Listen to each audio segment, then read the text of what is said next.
আসসালামু আলাইকুম, ওয়েলকাম করছি আমার নতুন ভিডিওতে। তো স্ক্রিনে একটি কমেন্ট দেখতে পাচ্ছেন, নামটা নাই আইডির, তো নামটা বলতে পারলাম না, দুঃখিত। লিখেছেন, ভাই আপনি মোটামুটি ধরে নেন একটা 90 গাড়ি আর একটা এক্সিও গাড়ি দুটোই যদি ভাড়ার সমান আসে তাহলে আমার 15 লক্ষ টাকা গাড়ি কিনে লাভ কি? এগুলো কিন্তু উবার কর্তৃপক্ষ দেখা উচিত। তো অসংখ্য ধন্যবাদ ভাইয়া, আপনি এরকম একটা গুরুত্বপূর্ণ কমেন্টস করেছেন এবং কি এটা খুবই খুবই গুরুত্বপূর্ণ কমেন্টস। এই প্রশ্নটা কিন্তু আমার ভিতরেও ঘুরতো, অনেক আফসোস করতাম।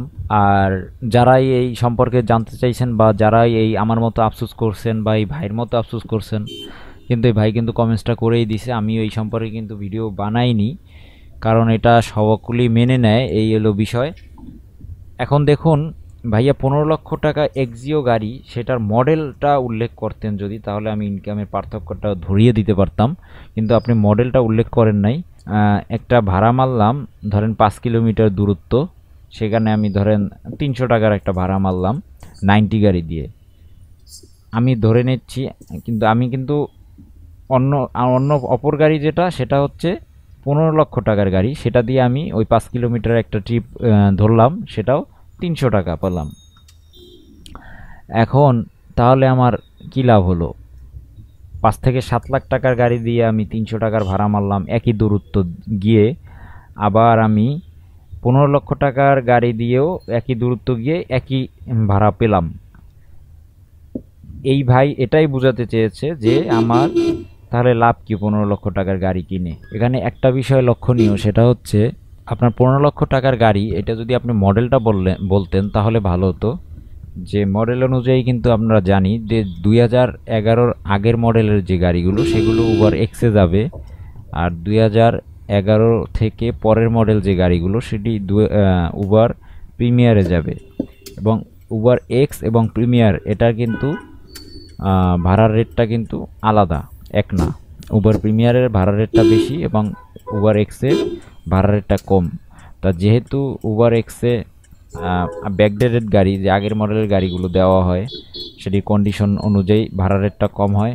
প্রিমিয়ারে ভালো গাড়িগুলো যায়, তো সেক্ষেত্রে এটার ভাড়া রেটটা বেশি থাকে।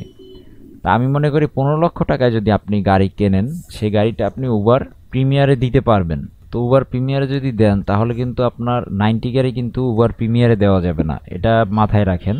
90 গাড়ি কিন্তু উবার এক্সে চলবে।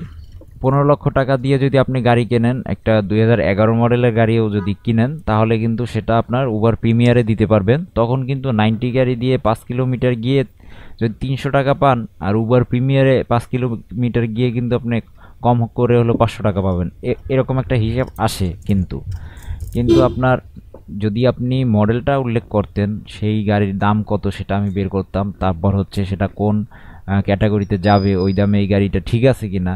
তো এলো বিষয়, এখানে একটু গোলাটে থেকে যায়। কিন্তু হ্যাঁ, এরকমটা হয়, দেখা যায় 90 গাড়ি আমি 5-6 লাখ টাকার মধ্যে কিনলাম, আর একটা টয়টা এক্স করলা বা জি করলা কিনলাম আমি 14 লাখ টাকা বা 12 লাখ টাকা, 13 লাখ টাকা এরকম, বা 14-15 লাখ টাকা, 16 লাখ টাকা, সেটা আমি কন্ডিশন অনুযায়ী আমি যেন ধরে নিলাম আমি 2011-র আগের মডেল কিনলাম। তো যে তাহলে সেটা 90-র সাথে যাবে এক্সে, তো 90ও যে টাকা পাবে আমিও সেই টাকা পেলাম, তো সেখানে একটা বিষয় থাকে। কিন্তু এটা যেহেতু ক্যাটাগরি ওয়াইজ ইনকামটা দিয়ে থাকে, তো সেক্ষেত্রে কিন্তু এটা আসলে কিছু করার নেই, যেহেতু দুটোটা গাড়ি অ্যালাউ হয় উবার এক্সে, তো সেক্ষেত্রে এটা কিন্তু কিছু করার নেই। কিন্তু হ্যাঁ, এটা বিবেচনা করে দেখতে পারে। কিন্তু আরেকটা বিষয় হচ্ছে, যদি আপনি মডেলটা উল্লেখ করতেন তাহলে আমি বলতে পারতাম। আর যদি প্রিমিয়ার এক্সের ইনকাম কিন্তু কখনোই এক হবে না, বা এক্সেলের ইনকাম কিন্তু এক হবে না। আপনি যে বলছেন 90 গাড়ি, এই 90 গাড়িতে কিন্তু, যদিও আমি ধরে নেই যে 2011-র আগের মডেলের গাড়ি 15 লক্ষ টাকায় আপনি কিনছেন, সেটা উবার এক্সে দিয়েছেন, বা অন্য একটা 90 গাড়ি সেটা উবার এক্সে, কিন্তু 90 গাড়িতে যে পরিমাণ কাজ করানো লাগবে একই গাড়ি রান করে দুটোটা গাড়ি, সেই পরিমাণে কিন্তু 15 লক্ষ টাকার গাড়িতে কাজ করানো লাগবে না। এক্ষেত্রেও কিন্তু আপনার 90 গাড়ির যে ইনকামটা এক হলেও কিন্তু 90 গাড়ির ইনকামটা কিন্তু থাকবে না, সেটা খরচের খাতায় বেশি চলে যাবে। তো তো এই বিষয়টা মাথায় রাখবেন। আমি শেষবারের মতো এটুকুই বললাম। তারপরও আমি বলে নিই, এটা আফসোসের বিষয় যে 15 লক্ষ টাকার গাড়ি আর 5-7 লাখ টাকার একটা গাড়ি, দুটো গাড়ির যদি ইনকাম এক হয় সেটা মানান যায় না। তো অসংখ্য ধন্যবাদ, আজকের ভিডিও এখানেই।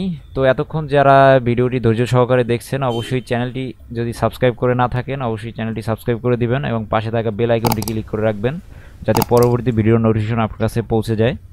তো আজকের মতো বিদায় নিচ্ছি, দেখা হচ্ছে পরবর্তী ভিডিওতে। আল্লাহ হাফেজ।